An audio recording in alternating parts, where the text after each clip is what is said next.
उत्तर प्रदेश विधान परिषद की 13 सीटों पर हुए चुनाव में बीएसपी के तीनों उम्मीदवारों ने चुनाव जीता। समाजवादी पार्टी के 8 उम्मीदवारों ने बाजी मारी, बीजेपी का 1 उम्मीदवार चुनाव जीता। उत्तर प्रदेश में बीजेपी का चेहरा बनाए जाने के सवाल पर बोले राजनाथ सिंह, कहा पीएम मोदी की अगुवाई में लड़ा जाएगा यूपी का चुनाव। पार्टी अगर मुझे यूपी की देगी जिम्मेदारी तो उसको निभाने को हूं तैयार। आगरा में केंद्रीय मंत्री रामशंकर कठेरिया और एनएसयूआई कार्यकर्ता भिड़े। केंद्रीय मंत्री के समर्थकों ने एनएसयूआई कार्यकर्ताओं को दौड़ा दौड़ा कर पीटा। मामले की जांच में जुटी है पुलिस। टैंकर घोटाले पर दिल्ली विधानसभा में जमकर हंगामा, बात रखने का मौका नहीं मिला तो मेज पर चढ़ गए बीजेपी विधायक विजेंद्र गुप्ता।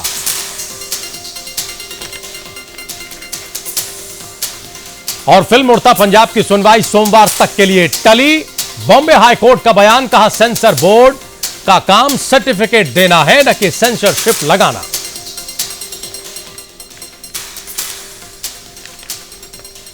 नमस्कार, बहुत स्वागत है आप सभी का प्राइम न्यूज पर। मैं हूं राजीव रघुनंदन और वक्त प्राइम एजेंडा का है।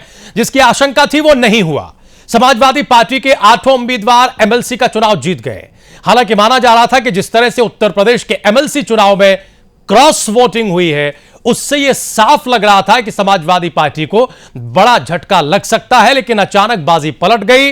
लेकिन इसके साथ ही समाजवादी पार्टी की अंदरूनी कलह भी खुलकर सामने आ गई, सतह पर आ गई। समाजवादी पार्टी के कुछ विधायकों की खुली बगावत और क्रॉस वोटिंग के बयान से आशंका यह थी कि समाजवादी पार्टी के लिए मुश्किलें खड़ी हो सकती हैं। लेकिन सपा की चुनावी रणनीति ने सभी को चौंका दिया। अगले साल उत्तर प्रदेश में विधानसभा चुनाव होने हैं, हम सब जानते हैं, और विधान परिषद चुनाव में मिली जीत से समाजवादी पार्टी अब खासी उत्साहित होगी। लेकिन सपा के लिए अभी मुश्किलें कम नहीं हैं। कल उत्तर प्रदेश की राज्यसभा सीटों के लिए चुनाव होने हैं, वोट पड़ने हैं, जो सपा के लिए अग्नि परीक्षा है। अब तक जो चुनाव नतीजे आए हैं उसमें बीएसपी के तीनों उम्मीदवार चुनाव जीत गए हैं, वहीं समाजवादी पार्टी के 8 उम्मीदवारों को जीत मिली है, जबकि बीजेपी के 1 उम्मीदवार ने जीत हासिल की है, वहीं कांग्रेस के 1 उम्मीदवार को जीत मिली है। आपको यह बता दें कि विधान परिषद के चुनाव में समाजवादी पार्टी ने 8, बीएसपी ने 3, बीजेपी ने 2 और कांग्रेस ने 1 उम्मीदवार उतारा था, यानी बीजेपी का 1 उम्मीदवार चुनाव हार गया है। अब विधान परिषद की तस्वीर साफ हो चुकी है। हालांकि आईना धुंधला है और इस आईने में नई तस्वीर साफ अभी दिख नहीं रही है। सवाल यह है कि क्या समाजवादी पार्टी अगले साल चुनाव में जनता की उम्मीदों पर खरा उतर पाएगी। हालांकि एमएलसी चुनाव में बीजेपी को निराशा हाथ लगी है। 2 में से 1 उम्मीदवार को ही जीत मिल पाई है। बीएसपी को भी बड़ी कामयाबी हासिल हुई है, तीनों उम्मीदवार उसके जीत गए हैं। अब सवाल यह कि क्या यह माना जाए कि एमएलसी चुनाव सिर्फ झांकी है या झांकी था और जो असली चुनाव है 2017 का वो बाकी है। और इस सब के ऊपर जो सवाल ये कि जो कटियाबाज हैं या जिन्होंने क्रॉस वोटिंग की है या जिन पर क्रॉस वोटिंग के आरोप लग रहे हैं, अब राजनीतिक दल या फिर पार्टियां उनसे कैसे निपटेंगी। आज का प्राइम एजेंडा इसी मुद्दे पर।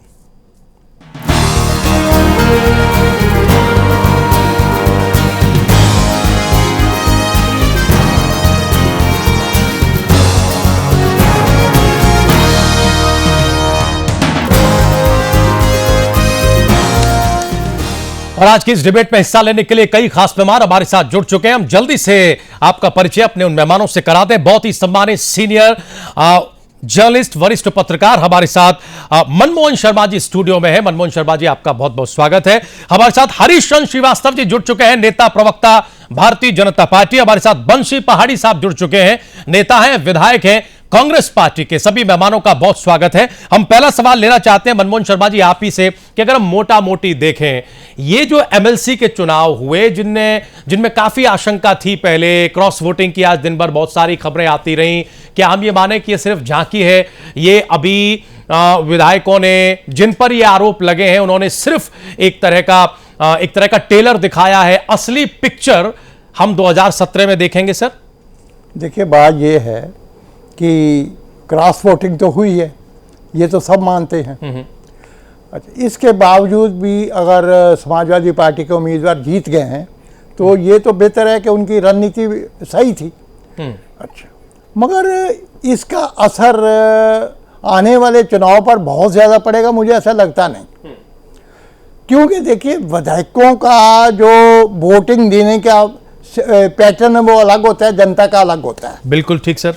और इस बात से कोई इनकार नहीं कर सकता कि मुलायम सिंह का ग्राफ गिरा है समाजवादी पार्टी का। अच्छा, इसका कारण सबसे बड़ा ये है, अभी जैसे टिकटें बटी तो ये बड़ा बहुत ज्यादा आरोप ये लगाया गया कि साहब मुसलमानों को नजरअंदाज किया गया है। जैसे राज्यसभा में किसी को मुसलमान को खड़ा नहीं किया गया और विधान परिषद में भी 8 में से 1 को टिकट मिली। तो इसलिए मुस्लिम सच जो थे वो इससे बहुत नाराज थे और कई लोगों ने धमकी दी, ऑन रिकॉर्ड धमकी दी कि साहब हम आपको निपटेंगे अगले इलेक्शन में। अच्छा, और इसमें भी कोई शक नहीं कि जो मुस्लिम वोट बैंक है वो अभी तक मुलायम सिंह के साथ जाता रहा है। अच्छा, उसके साथ ये भी बात सही है कि मुसलमान कई कारणों से मुलायम से नाराज है। एक तो ये है कि उनको रिजर्वेशन नहीं दी, क्योंकि वायदा ये किया था कि आबादी के लिहाज से 20% रिजर्वेशन दी जाएगी। बिल्कुल ठीक, घोषणा पत्र में कहा था। हाँ, घोषणा पत्र में कहा गया। अच्छा, फिर ये कहा गया साहब हम जो है आपको हर थाने में मुस्लिम स्टाफ नियुक्त करेंगे, वो भी नहीं हुआ। अच्छा, फिर जो दंगे हुए, दंगे की वजह से जो मुसलमानों का एक मोह भंग था वो मुलायम से हो गया। अच्छा, इसका कितना असर अगले इलेक्शन पर पड़ता है इसके लिए अभी कहना मुश्किल है, मगर हाल में ही एक नई डेवलपमेंट हुई है मुस्लिम में जी। मुसलमान एक नया फ्रंट बना रहे हैं अपनी तरफ से, जिसमें तकरीबन 8 पार्टियां शामिल हो रही हैं। अगर वो कामयाब हो गया तो फिर मुलायम सिंह के लिए परेशानी होगी, इसमें शक नहीं है। अच्छा, वैसे भी जो लॉ एंड ऑर्डर की हालत है और जैसे बिजली की हालत है, डेवलपमेंट की हालत है, तो वो कोई सेटिस्फैक्टरी नहीं है। एंटी जो सत्ता के वो है, वो कितना कैश होता है, कितना उसको कर पाते हैं। और प्रॉब्लम ये है कि बहन जी की अपनी प्रॉब्लम है, बहन जी पर अपने आरोप है। अब बीएसपी कितने कर पाती है, क्या कॉम्बिनेशन बनता है, मुसलमान किधर जाते हैं, ब्राह्मण किधर जाते हैं, ये बहुत काउंट करेगा। और बीजेपी की हालत तो मुझे लगता है कि हवाबाजी ज्यादा है। और अभी जैसे एक उनका उम्मीदवार हार गया तो इसका मतलब है उनकी स्ट्रेटेजी जो बिल्कुल बोगस हुई। हरिशचंद्र श्रीवास्तव सर हमारे साथ हैं, आपने जिक्र किया, इस मौके पर हम उनको जोड़ लेना चाहते हैं। हरिशचंद्र श्रीवास्तव जी, बहुत स्वागत आपका प्राइम एजेंडा में। सर, सारी राजनीतिक दलों की रणनीति काम कर गई, तमाम इन आशंकाओं और खबरों के बीच आप तो दिन भर आज लखनऊ में रहे और देखा आपने कि किस तरह की गहमा-गहमी है। आपकी रणनीति कहीं काम करती दिखाई नहीं दी सर, एक ही कैंडिडेट आप जिता पाए, क्या हुआ सर, ऐसा क्यों?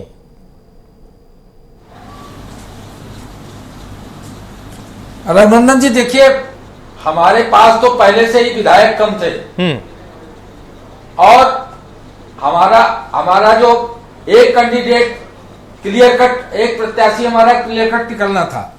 जो हमारे सरप्लस वोट थे उसके आधार पे हमने अपना सेकंड कैंडिडेट खड़ा किया था। ठीक, और ये था, उम्मीद हमको थी कि हमारी नीतियों से, हमारे नेतृत्व से प्रभावित होकर के जो लोग हमको वोट देंगे, हमारी एक रणनीति थी जिसके तहत हमने अपना सेकंड कैंडिडेट फील्ड किया था।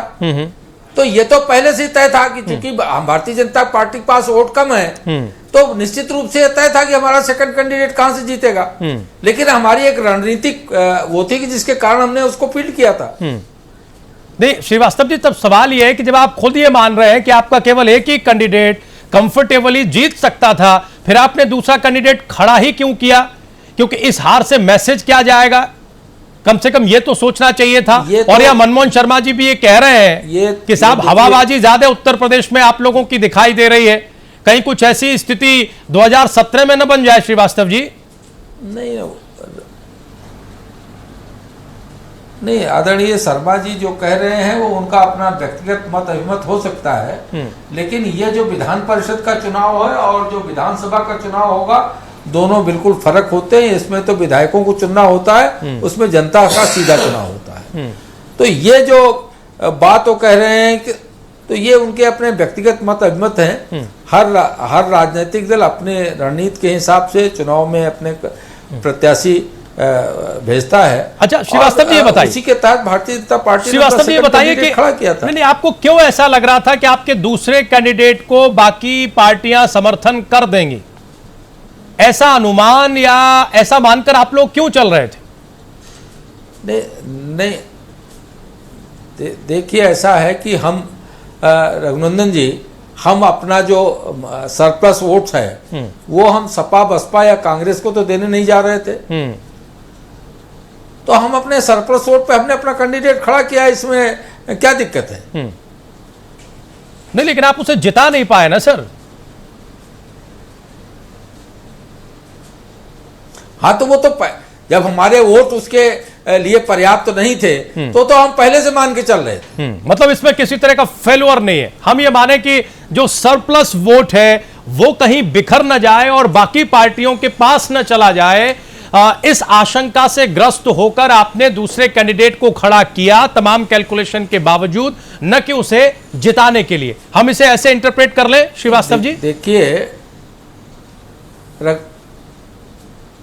रघुनंदन जी, देखिए ऐसा है कि हर चुनाव में जीत हार के अपने मायने होते हैं, ये निश्चित रूप से सही है।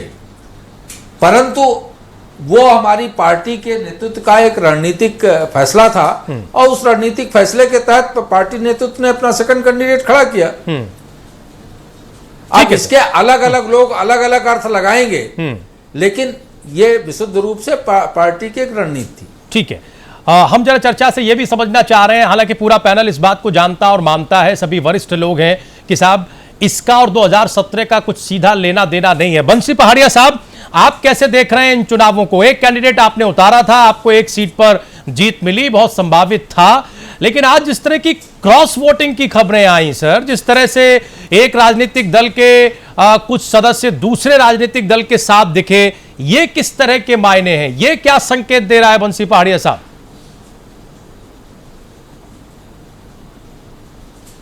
देखिए, ये बड़ी गलत धारणा है लोगों की।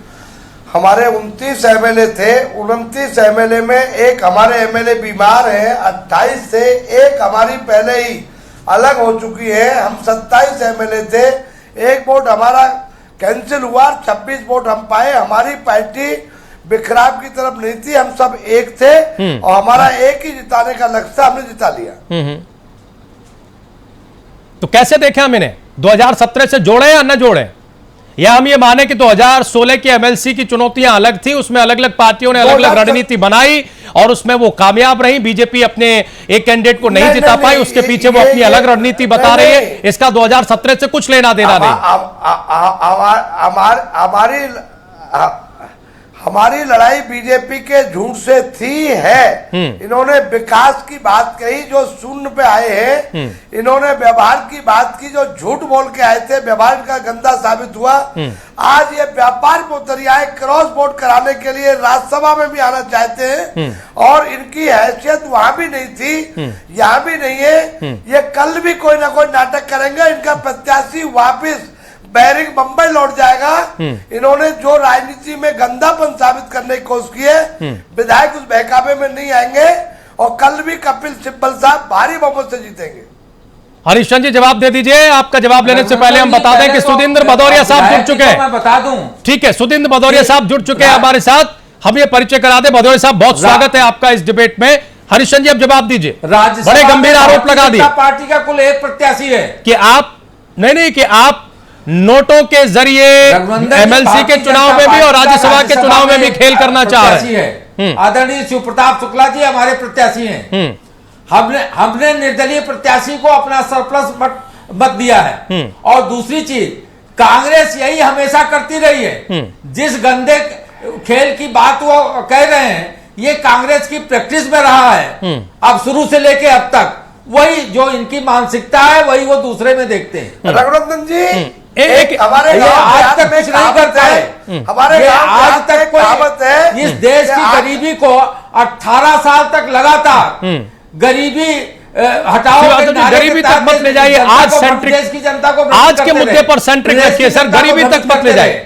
और आज ये थोथा आरोप जो लगा रहे हैं, ये इनके फ्रस्ट्रेशन का नतीजा है। रघुनंदन जी, मुंह और थप्पड़ को एक पट्टा नहीं, हमारे गांव देहात में कहावत है। और रघुनंदन जी, एक कहावत और भी है कि आखन के आगे मरगी नू पीयर को गई है।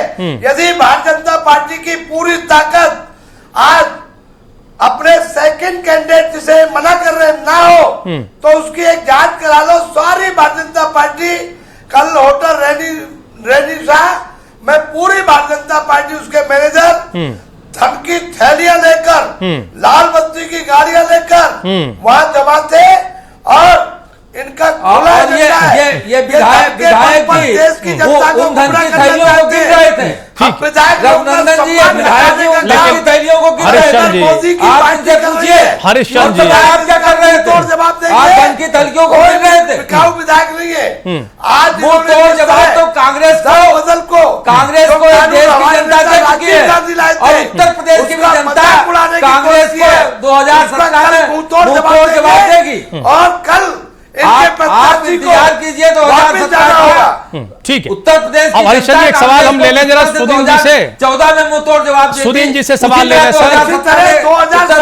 हरीशचंद जी अब जरा सुदीन जी से सवाल तो लेने दीजिए सर। खुल चुकी है सर, झूठे साबित हुए। ठीक है, और मैंने कई चैनलों पर कहा है, झूठ देश के सामने झूठा कौन साबित हुआ है? ये देश की जनता तय कर चुकी है। ओहो, ठीक है, देश हमें के सामने कौन झूठा साबित हुआ है? देश की जनता तय कर चुकी है। अब ये जो जनता ने जो वर्डिक्ट दिया है, अरे सर ये एमएलसी चुनाव पर चर्चा है सर। देश की बहनों को मांगिए और विकास के नाम पर बस आएंगे सर, आएंगे। जाना होगा। अभी 2017 दूर है सर। ये तो आज एमएलसी की 13 सीटों पर वोटिंग थी, हम तो उस पर चर्चा कर रहे हैं जिसके नतीजे उसका गौरव कर रही है। अब बस आवाज पहुंच रही है।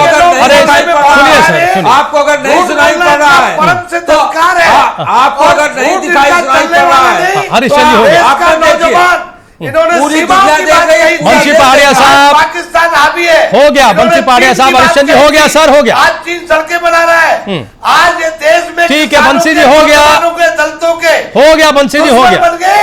हो गया। वक्त पे जवाब दिया जाएगा। ठीक है बंशी जी हो गया। जरा सुदीन भदौरिया जी को हमें डिबेट में शामिल करने दीजिए। सुदीन जी, आपके 3 कैंडिडेट थे, तीनों चुनाव जीत गए। कांग्रेस पार्टी ने एक खड़ा किया, एक जीत गया। इधर समाजवादी पार्टी ने भी अपनी सारी सीटें निकाल ली, लेकिन बीजेपी की एक सीट फंस गई। वो ये कह रहे हैं कि हमारी रणनीति का हिस्सा थी, हमारे पास सरप्लस वोट था और हम नहीं चाहते थे कि वो वोट इधर उधर जाए वगैरह वगैरह। क्या लग रहा है 2017 की कुछ आहट इस एमएलसी चुनाव से मिलती दिख रही है सर? क्या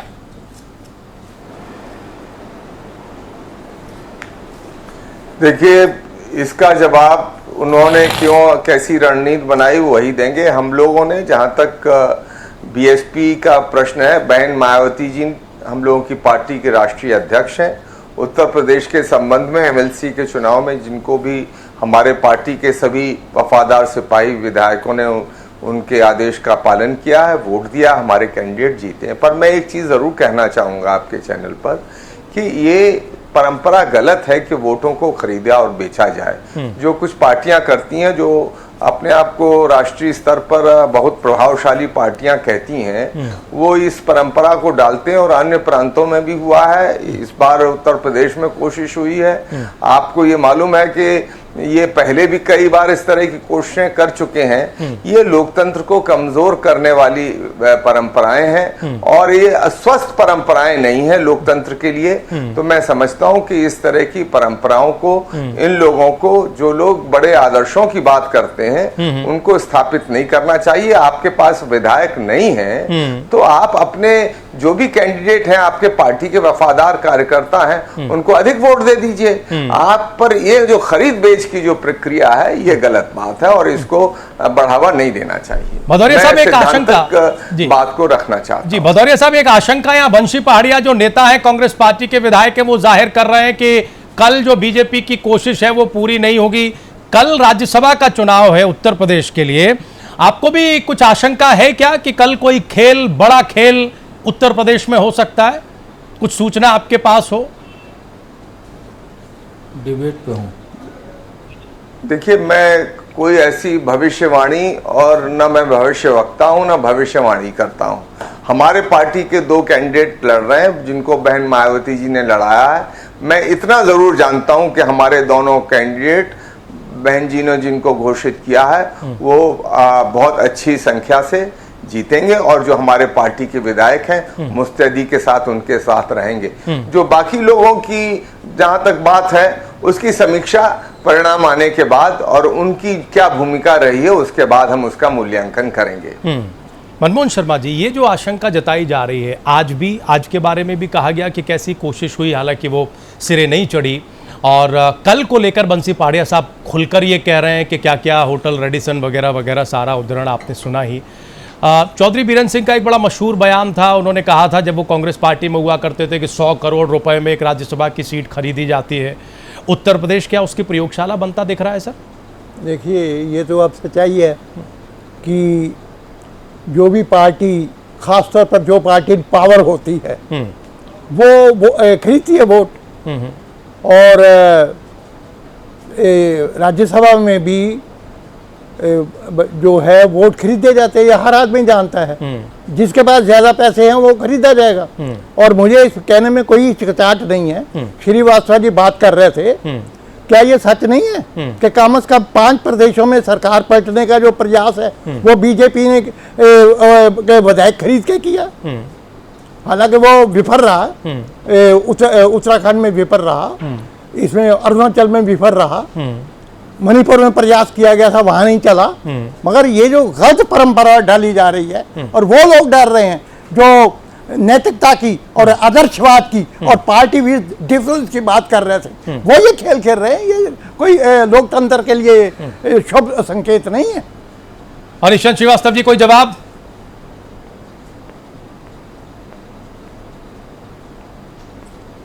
नहीं, मैंने बताया ना कि रघुनंदन जी, हर आदमी के अलग अलग अपने व्यक्तिगत विचार हैं और मनमोहन शर्मा साहब जो बात कह रहे हैं वो उनके अपने विचार हैं। लेकिन वो सीधे आप पर, आपकी पार्टी पर आरोप लगा रहे हैं। वो ये कह रहे हैं कि 5 राज्यों में आपने सरकारों को अस्थिर करने की कोशिश की और वो पैसे के दम पर की। आपके बगल में बैठे बंशी पाड़िया खुलकर ये कह रहे हैं कि किस तरीके से नोटों की गड्डियों के जरिए आप चुनाव को प्रभावित करने की कोशिश कर रहे हैं। हम ये सवाल करना चाहते हैं,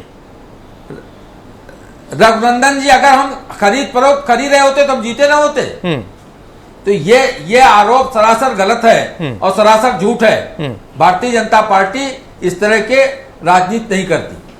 भारतीय जनता पार्टी अपने उत्तराखंड के लोगों को हरियाणा में क्यों लाया गया था? किस लिए लाया गया था? क्या विधायकों को लाया नहीं गया था? क्यों लाया गया था? उत्तराखंड में उत्तराखंड का स्टिंग ऑपरेशन आपने देखा।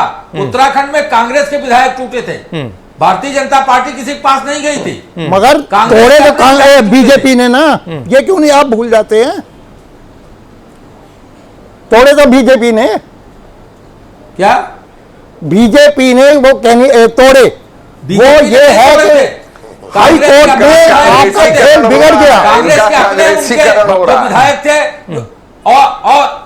और उनका जो सदन में उनका जो बिल था वो तक गिर गया था, फाइनेंस बिल तक गिर गया था। ठीक है, फाइनेंस बिल तक पास ठीक है, ये चर्चा हम आगे ले चलेंगे। हम ये चर्चा आगे ले चलेंगे। एक छोटा सा ब्रेक ले लें। हरीश श्रीवास्तव जी, एक छोटा सा ब्रेक ले लें। जो सत्ताधारी पार्टी होती है उस पर आरोप लगता है, भदौरिया साहब ये कह रहे हैं कि सब आप लोगों का कांग्रेसीकरण हो रहा है, यानी कांग्रेस में जो जो बुराइयां थी वो धीरे धीरे आप में समाहित हो रही हैं। जवाब दीजिएगा। एक और मेहमान हमारे साथ जुड़ेंगे। एक छोटा सा ब्रेक, तुरंत हाजिर हो रहा है।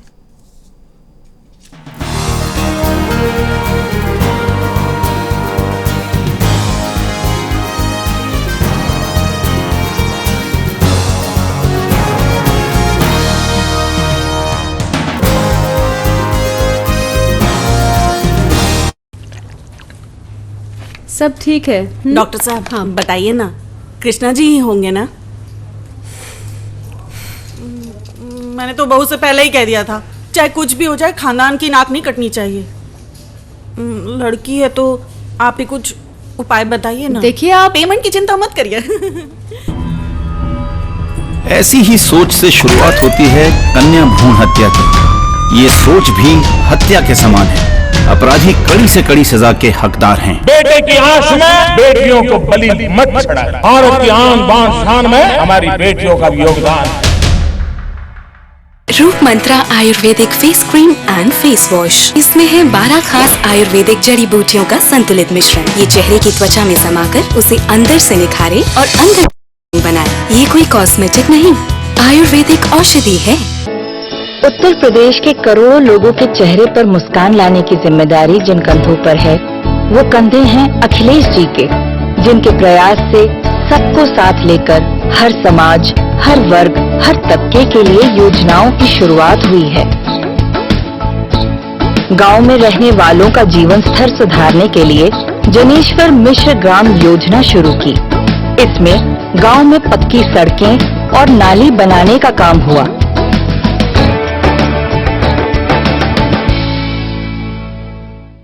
प्रियंका भारती? हाँ। ए शारदा, विमल, हरिया, सब इधर आओ।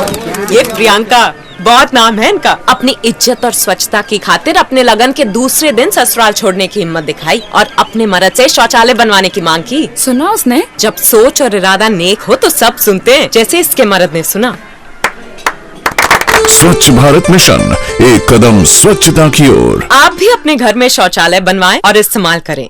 जहाँ सोच वहाँ शौचालय। क्या आपको मालूम है, शादी के बाद कई बार कुछ सेक्स समस्याएं आ जाती हैं जो लाइलाज नहीं होती, और ना सहे हमसे कहें। अशोक क्लिनिक, चांदनी चौक, दिल्ली। जब है समाधान फिर क्यों है परेशान, आओ अशोक क्लिनिक होके विवाहित जीवनों के। Ashok clinic, Chandni Chowk, Delhi. I hate that 9 to 5 rat race यार। मैं एक माइटी फोर्स के लिए काम करना चाहता हूँ। I want to fly faster than the speed of sound।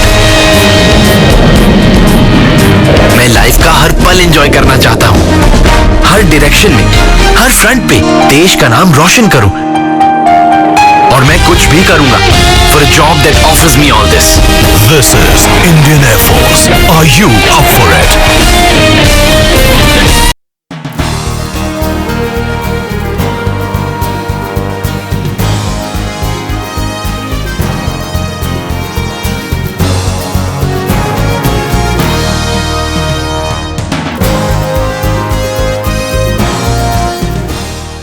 Break के बाद एक बार फिर से आप सभी का स्वागत है। प्राइम एजेंडा देख रहे हैं आप, और प्राइम एजेंडा में हम एमएलसी चुनाव के जो परिणाम आए उन पर चर्चा कर रहे हैं। हमारे साथ मदन चौहान जुड़ चुके हैं, समाजवादी पार्टी के नेता हैं, कैबिनेट मंत्री हैं। मदन चौहान साहब, जो स्थिति थी उससे ऐसा लग रहा था कि समाजवादी पार्टी को झटका लग सकता है, लेकिन आप लोगों का जो मैनेजमेंट था, जो रणनीति थी, वो काम कर गई और 8 के 8 कैंडिडेट आप लोग जिता ले गए। अब सवाल यह है कि जिन लोगों ने क्रॉस वोटिंग की या जो लोग पार्टी लाइन से हटे, उनके लिए पार्टी क्या सोच रही है? शिवपाल यादव जी का बयान ही हम मान लें, समझ लें कि उन पर भगवान उन्हें सजा देगा, या फिर पार्टी भी कुछ करेगी?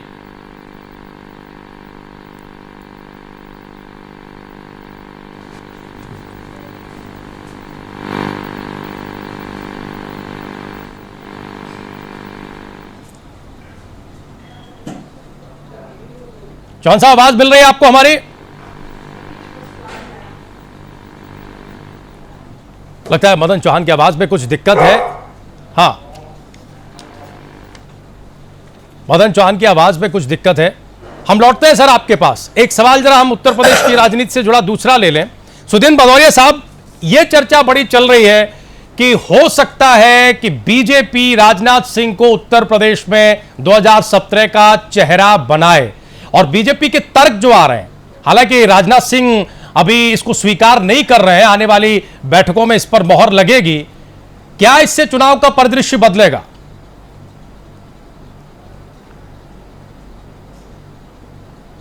देखिए, ये भारतीय जनता पार्टी का आंतरिक मामला है। वो राजनाथ सिंह जी को या किसी अन्य व्यक्ति को अपना कैंडिडेट बनाते हैं, ये उनको स्वयं निर्णय लेना है।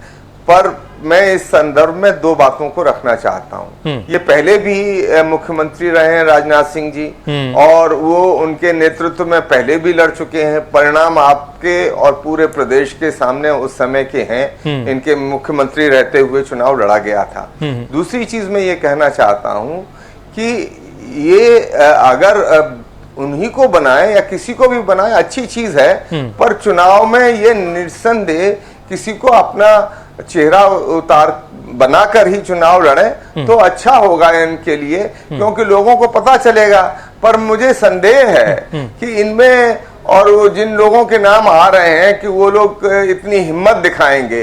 अगर हिम्मत दिखाएं अच्छी बात है, पर मुझे संदेह है इस बात का। और दूसरी चीज ये है कि कोई भी इनका चेहरा उतरे अथवा ना उतरे, इनको कसौटी पे अगर कसा जाएगा तो इनके परफॉर्मेंस पे कसा जाएगा। क्या इन्होंने किसानों को उनकी पैदावार जो होती है उसके ऊपर 50% पैसा दिया कि नहीं दिया? नंबर 1।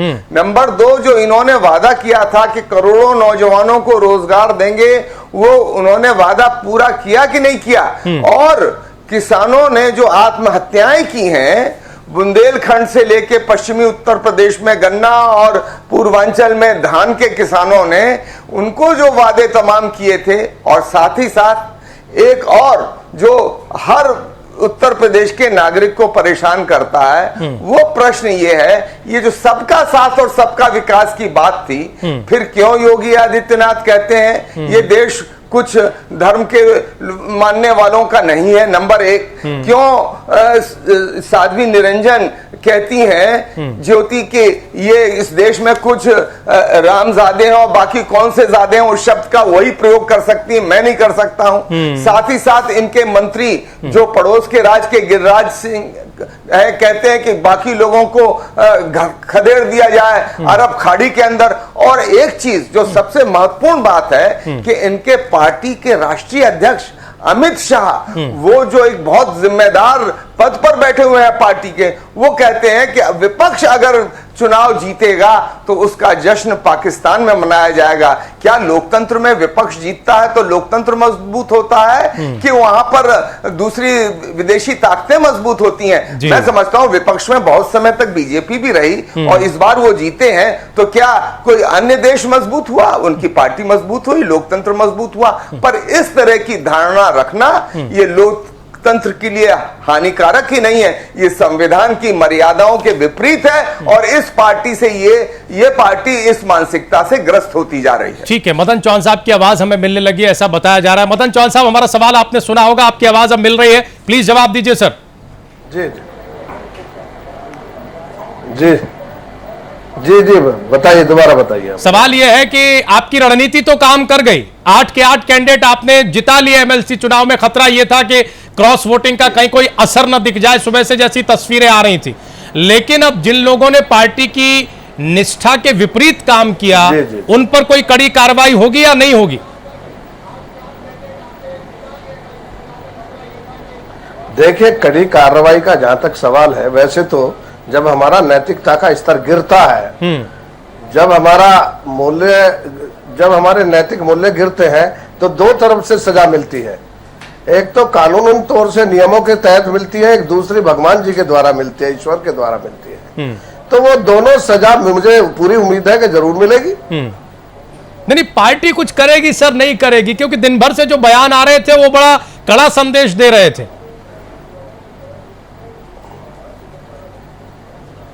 तो देखिए, जहां तक पार्टी की कार्रवाई की बात है, उसमें सीधा सीधा है कि जो पार्टी का अपना मैनिफेस्टो होगा या अपने हिसाब से पार्टी के वरिष्ठ नेता उसमें उनका आदेश होगा। अगर गलती कोई करेगा उसको सजा मिलनी चाहिए, मुझे इतना है। अच्छा, हम सीधा सवाल आपसे पूछ लेते हैं सर, सीधा सवाल, ये जो आपके इलाके के नेताओं ने किया, उनकी क्या सजा होगी? बताइए।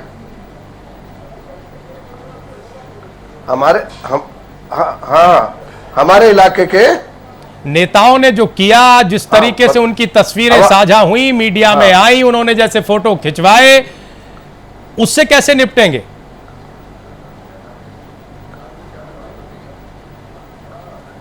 देखिए, फोटो तो कहीं कोई भी खिंचवा सकता है, फोटो की कोई इतनी कीमत नहीं है। और फोटो की कीमत नहीं है, लेकिन असली जहन से जहां जो है उसका अपने उन मूल्यों और विचारों के तहत आदमी पार्टी में रहता है। और जब विचार प्रदूषित होते हैं तो कहीं इधर उधर को झांकने लगता है। कीमत तो नोटों की है मदन जी।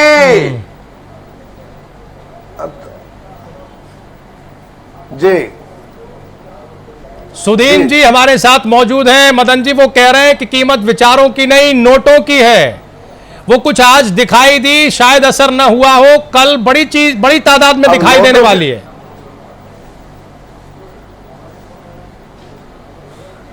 देखिए, जिसके पास नोट होते हैं तो नोट दिखाता है, और समाजवादी पार्टी के पास विचार है, समाजवादी पार्टी के साथ विचार है, और विचारों को जो महसूस करता है और विचारों के साथ जो इत्तेफाक करता है वो कहीं नहीं जाता। नहीं तो इतना मजबूत विचार होने के बाद भी आपको रामवृक्ष की जरूरत पड़ गई सर। काम और विकास को देखते हुए बताइए, भाजपा ने क्या किया आपके मित्रों ने?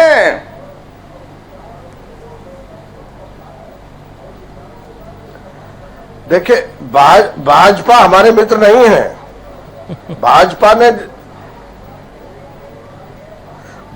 ने जो कि अब पहले भी भाजपा कहीं विकास के नाम पर तो कुछ किया नहीं, और जो उनका ये घिनौना हरकत है ये आपके सामने आता जा रहा है।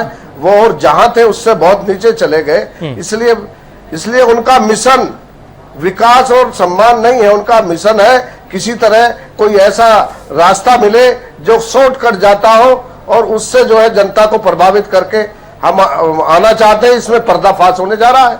ठीक है हरीश चंद्र श्रीवास्तव जी, अब दो बातों का जवाब दीजिए। एक टिप्पणी जो शुरुआत में बड़ी टिप्पणी की यहां सुदीन भदौरिया साहब ने, और दूसरा जो मदन जी कह रहे हैं सारी उंगलियां आप ही की तरफ ज्यादा उठ रही हैं, यह अच्छी बात नहीं है सर, जबकि आप पार्टी विद द डिफरेंस है। मदन जी को जो मदन जी हमारी तो जब उंगलियां कोई किसी पे उठाता है तो कुछ अंगूठे उंगलियां उसकी तरफ भी होते हैं। नहीं दिखाई पड़ रहा कि किस तरह का विकास, किस तरह का अराजकता क्या करते हैं कि अपने गिरबान में ढाक ले प्रदेश में कर रही है, ये मदन जी को शायद दिखाई नहीं पड़ रहा है। और जहां तक सुधीन जी की बात है, सुधीन जी को जो पार्टी पैसा ले लेकर के विधानसभा के टिकट देती हो, बेचती हो, उसको शायद ये बात शोभा नहीं देती। और जहां तक विकास की बात है, अरे 50 करोड़ रुपया एक कैंडिडेट से आपकी पार्टी ने दिया है, क्या बात कर रहे हैं? ये जो पूंजीपति आपने मुंबई से लाके उतारे हैं उत्तर प्रदेश में, ये क्या संत महात्मा लोग थे?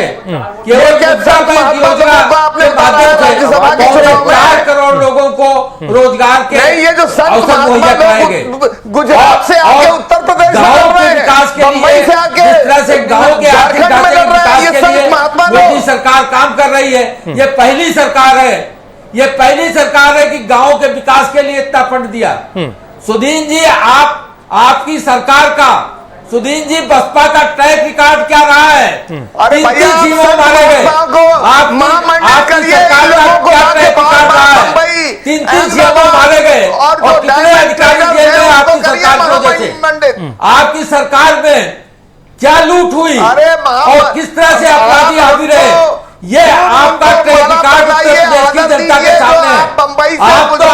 आप तो उत्तर प्रदेश की जनता के सामने कुछ बोलने लायक नहीं है। उत्तर प्रदेश की जनता जानती है कि सपा और बसपा दोनों गुंडे को और भ्रष्टाचार को संरक्षण देते हैं। उत्तर प्रदेश क्या नहीं, दोनों दलों के सबक सिखाएगी सत्ता को, दोनों दलों के शासन को उत्तर प्रदेश की जनता और दिल्ली में आपको पूरी तरह भोग चुकी है, वही उत्तर प्रदेश में होगा। उत्तर प्रदेश की जनता सपा और बसपा को मौका देने वाली नहीं है। उत्तर प्रदेश में आप इस बात को कायदे से समझ लीजिए। इस चैनल पे तो चाहे जो कुछ बोलिए, 2017 में आप दोनों पार्टियों की बैलेंस शीट उत्तर प्रदेश की जनता निकाल के आपको देगी। अच्छा हरीश चंद्र जी, एक सीधा सवाल हम कर लें और एड्रेस भी करिएगा, जवाब भी दीजिएगा। ये प्रीति महापात्रा की जरूरत क्या पड़ गई कि गुजरात से उन्हें उत्तर प्रदेश लाया जाए? प्रीति महापात्रा पैसे थे भाई, उनके पास नोट था। भारतीय जनता पार्टी अपने सर पे छोड़ तो सपा बसपा कांग्रेस को नहीं देगी। पहले तो हमारे प्रदेश अध्यक्ष जी ने साफ कर दिया था कि भारतीय जनता पार्टी अपने सरप्लस वोट को सपा बसपा और कांग्रेस को नहीं देगी। ठीक, प्रीति महापात्रा इंडिपेंडेंट कैंडिडेट है, हमने इंडिपेंडेंट कैंडिडेट को अपना वोट दिया। बंसी पहाड़िया साहब, खेल इतना ही है जितना हरीश चंद्र श्रीवास्तव जी बता रहे हैं, क्योंकि आप लोगों का खेल बिगड़ता दिख रहा है इससे।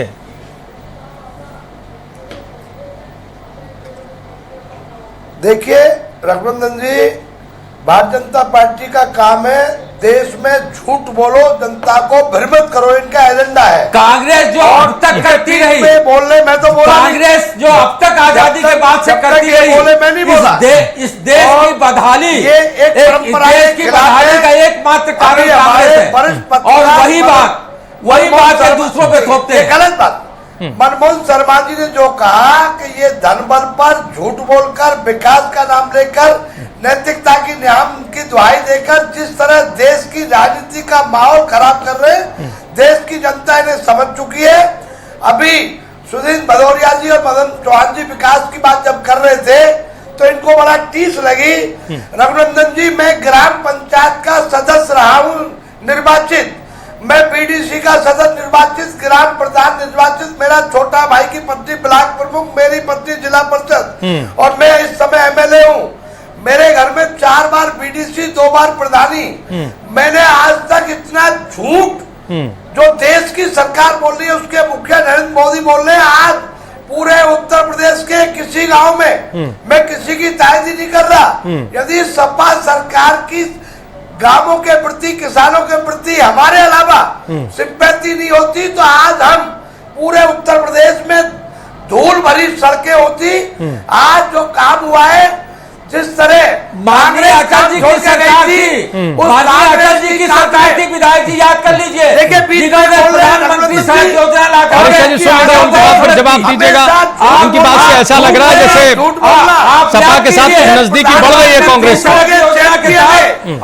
अटल जी ने गाँव को चारों से जोड़ा है, आपको नहीं बोलना चाहिए। आपके हरीश चंद्र जी जनता को भ्रमित करने की कोशिश न कीजिए। इनको रोकिए, की जनता की मेमोरी रोकिए नहीं है। हरीश चंद्र जी सुन लीजिए उनकी बात। हरीश चंद्र जी, इस परंपरा के खिलाफ है। गाँव को प्रधानमंत्री सड़क योजना ने बड़ी अच्छी बातें कही। व्यवहार में आज ये व्यापार में फेल हो गए। ये आज तेल की व्यापार तो कांग्रेस करती रही, जिस तरह किसानों व्यापार तो कांग्रेस करती रही, भारतीय जनता पार्टी व्यापार नहीं करती। रघुनंदन जी, भारतीय जनता पार्टी का उद्देश्य सबका साथ की बात जब इन्हें बोलना हो मैं नहीं बोलूंगा, जब मैं बोल रहा हूँ नहीं बोलना। अब हरीश चंद्र जी नहीं बोलेंगे, आप बोलिए 20 सेकंड में पूरा करें। कि देश में अभी सुधीर भदौरिया जी कह रहे थे कि जिस तरह 15 लाख रुपए इन्होंने खाते में भेजकर नौजवानों को गुमराह किया, चीन की सीमा के ऊपर इन्होंने बात की, 10 सिर कटा के इन्होंने बात की, कश्मीर में तिरंगा नहीं जलाया जाएगा। आज ये तिरंगा जलाने वालों के साथ सरकार बनाए हुए, मध्य प्रदेश में नंगे हो गए, आज ये उत्तराखंड में नंगे हो गए, आज उत्तर प्रदेश में नंगे हो गए। आज देश में जितने भी बाई इलेक्शन उत्तर प्रदेश में 13 इनके एमपी बने, लेकिन 13 के 13 एमएलए की जो सीट इनकी खाली हुई, सारी सीटें हारे। मनमोहन सिंह शर्मा जी वरिष्ठ पत्रकार है, मैं इत्तेफाक करता हूं उनकी बातों से। लोकतंत्र में जितना कमजोरी लाने का काम भारतीय जनता पार्टी ने किया है, आज तक कोई राजनीतिक दल नहीं हुआ। ये व्यापारी है, ये सौदागर है राजनीति के। और किसानों को लागत का दुगना मूल्य देंगे, नौजवानों को रोजगार देंगे। ठीक सर, ठीक ठीक, लंबी फहरिस्त। ठीक, क्या इनको प्रीति महापात्रा को लाए या किसी दलित को लाते? ये सबका विकास और सबकी बात करते। किसी मुसलमान को राज्यसभा का टिकट देते, राजनीतिक व्यक्ति को लाते, खरीद फरोख्त। रघुनंदन जी, मैं दावे के साथ कह सकता हूँ, नरेंद्र मोदी के जितने भी दलाल हैं इस देश में, सारे ये लखनऊ में थैलियां लिए घूम रहे हैं और मैं उन्हें व्यक्तिगत पहचानता हूँ, नाम कोट नहीं करूंगा। मुझे भी कई जगह से फोन आए, 2 करोड़ की बात से भी चली लो, राजनीति में गंदा मत करो। मैं फकीर आदमी हूँ और तुम जैसे लोगों को नंगा करने के लिए मैं अपने कई साथी विधायकों के पास गया। ठीक है साथियों, ऐसे गंदे आदमी को वापस भेजना। ठीक,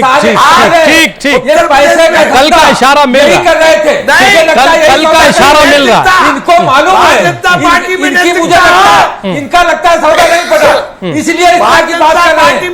इनको ये नहीं मालूम कि कश्मीर का नासूर केवल कांग्रेस की वजह से है।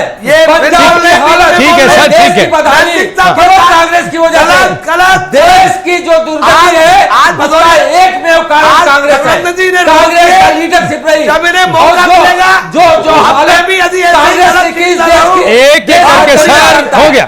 मैं कह रहा हूँ आज उत्तर प्रदेश की सरकार की जो बात कर रहे हैं, मेरी सरकार नहीं है, कांग्रेस जो अधूरे काम छोड़ के गई थी, ये लोकतांत्रिक मूल्यों में यकीन करने वाली सरकार। ठीक है सर, ठीक है, ठीक है। अब कल राज्यसभा के लिए वोटिंग है, कल राज्यसभा के लिए वोटिंग है, उस पर एक एक सवाल ले लें। आपकी लीडरशिप, ठीक है, कल राज्यसभा के लिए वोटिंग है। मदन चौहान साहब कल की क्या तैयारी?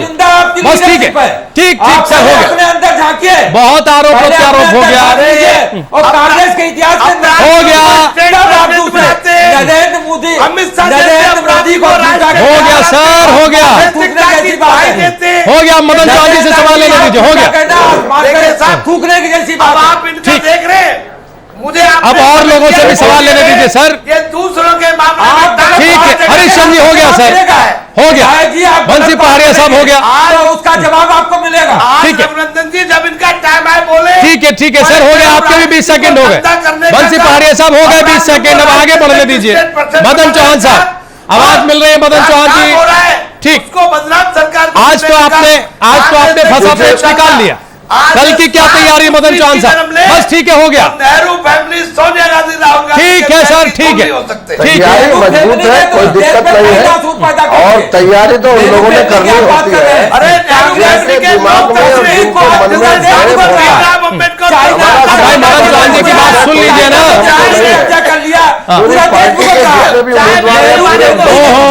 ऐसे कैसे होगा? हो गया, लेकिन सोचना उनका है जिनके पास संख्या बल नहीं है, और संख्या बल नहीं है तो उनके दिमाग में जब उम्मीदवार खड़ा करते हैं उनके प्रस्तावक और इसका मतलब उनके दिमाग में वो मन है,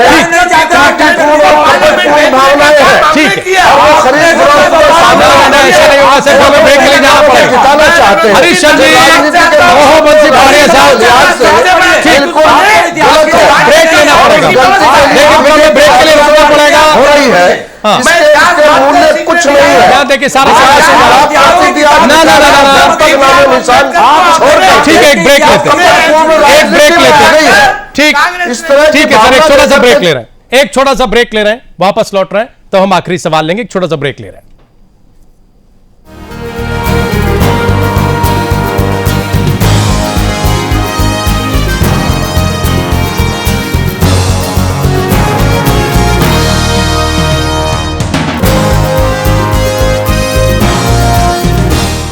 रूप Mantra Ayurvedic face cream and face wash. इसमें है 12 खास आयुर्वेदिक जड़ी बूटियों का संतुलित मिश्रण। ये कोई कॉस्मेटिक नहीं, आयुर्वेदिक औषधि है। हेलो, लड़की है मामा जी। क्या खबर पक्की है? हाँ जी। तू क्लिनिक में रुक, समझ गया? चलो ठीक है। वो लड़की है जी। महेश सोच क्या रहा है? बहू को तैयार कर जल्दी। अरे जल्दी कर, डॉक्टर अपने अरुण मामा जी की पहचान क्या है? रजनी तैयार हो जाओ, क्लिनिक जाना है। ऐसी ही सोच से शुरुआत होती है कन्या भ्रूण हत्या की। ये सोच भी हत्या के समान है। अपराधी कड़ी से कड़ी सजा के हकदार हैं। बेटे की आंख में बेटियों को बलि मत चढ़ाएं। भारत की आन बान शान में हमारी बेटियों का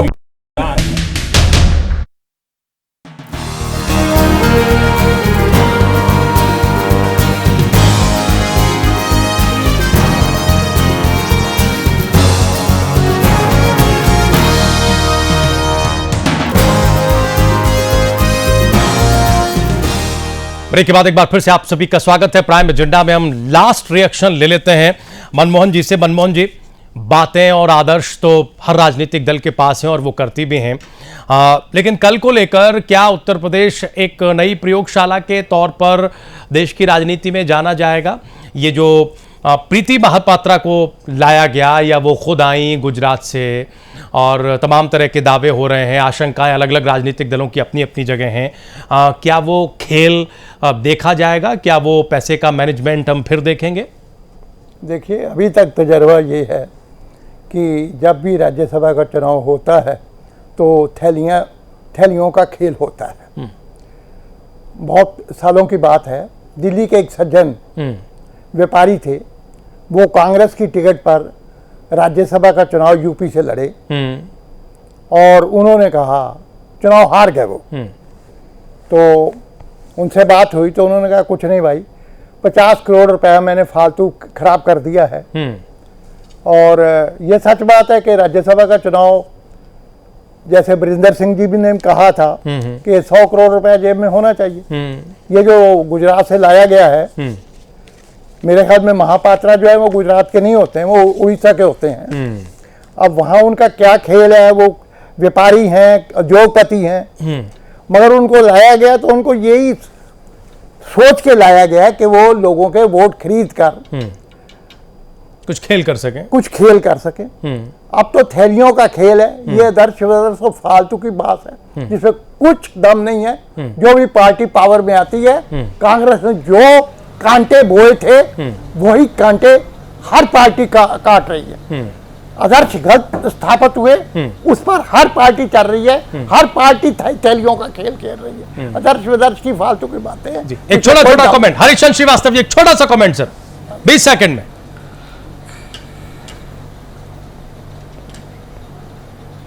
क्या रघुनंदन जी, छोटा सा एक लास्ट कमेंट। ये जो आरोप लग रहा है, सवाल बोले, कल को लेकर जो आरोप लग रहा है कि सब आदर्श की बातें बेकार है, दरअसल ये सरासर झूठ बातें हैं। जो आरोप जिनको लगाना है वो तो लगाएंगे ही। जो लोग नरेंद्र मोदी को, जिनका परचम पूरी दुनिया के बड़े बड़े लीडरान, पूरे विश्व भर के लीडरान जिनकी प्रशंसा करते हैं, जिनको गौरव की दृष्टि से देखते हैं, उनके ऊपर भी जब लोग आलोचना करने में मर्यादा भूल जाते हैं, ठीक है, तो बाकी तो आलोचना करने के लिए कोई कुछ भी कह सकता है। ठीक है सर। मदन चौहान साहब, एक लास्ट कमेंट कल के लिए। आलोचना से ठीक सर, ठीक 20 सेकंड है। व्यक्तिगत रूप से मदन चौहान साहब आलोचना कर सकते हैं, परंतु बस हरिचंद जी हो गया। मदन चौहान जी को सुनने दीजिए, फिर उसके बाद महापात्रा को लाकर मर्यादा की रक्षा की गई है। जो महापात्रा को लाकर के उम्मीदवार बनाकर के जो मर्यादा कायम की गई है, वो वास्तव में ऐसी मर्यादा है जिसका सब लोगों के सामने अनुसरण करना चाहिए। ये तो शर्म की बात है भाई।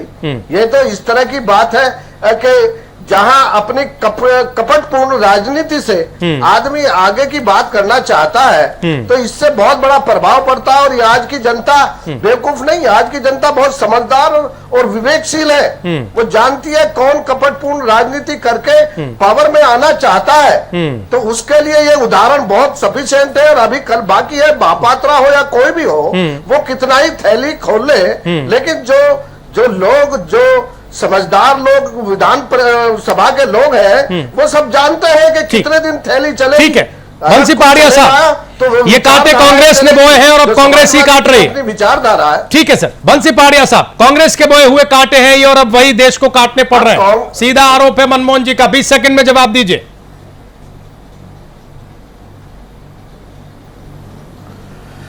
देखिए, अभी इन्होंने खुद ही का आरोप तो कोई किसी पे लगा दो। इस देश को 21वीं सदी ले जाने का काम हमारे नेता सर वो किया होगा, वो किया होगा, उसकी तारीफ होती है, लेकिन ये काम भी आप लोगों ने खूब किया। 3 पार्ट निकलेंगे। ये लोग बेकाऊ राजनीति करते हैं, धनबल की राजनीति करते हैं। इन्होंने ये कांटे तो आपने बोए हैं ना, लेकिन अतिक्रमण करने का नहीं, ये कांटे तो आपने बोए हैं कि नहीं बोए हैं? आज प्रेस इनकी आलोचना कर रहा है। ये कांटे तो आप लोगों के बोए हुए ही है ना, जो आज बबूल का पेड़ बन गए। रघुनंदन जी, हाँ नहीं, हमारे कोई नहीं बोए। ठीक है, हमने जिस तरह सभी शुक्रिया सभी को, सारे दुनिया के देशों ठीक है सर, ठीक है सर। कल का दिन बाकी है, बहुत सारी तस्वीर कल साफ हो जाएगी। बहुत शुक्रिया सभी मेहमानों का। मदन चौहान साहब आपका बहुत बहुत शुक्रिया, बंसी पहाड़िया साहब, इसके अलावा हरिचंद श्रीवास्तव जी आपका भी बहुत बहुत धन्यवाद। मनमोहन जी आप स्टूडियो में आए, आपका भी बहुत बहुत शुक्रिया। कल बहुत सारी स्थिति साफ होगी कि राज्यसभा के लिए जो वोटिंग कल होनी है उसमें किस तरह का खेल होता है। प्रीति महापात्रा की मौजूदगी किसी का खेल बिगाड़ती है या फिर नहीं बिगाड़ती है, क्योंकि बार बार ये कहा जा रहा है कि कांग्रेस के लिए थोड़ी मुश्किल हो सकती है। आज का प्राइम एजेंडा यहीं तक, लेकिन आप लोग कहीं जाइएगा नहीं, खबरें जा रही हैं।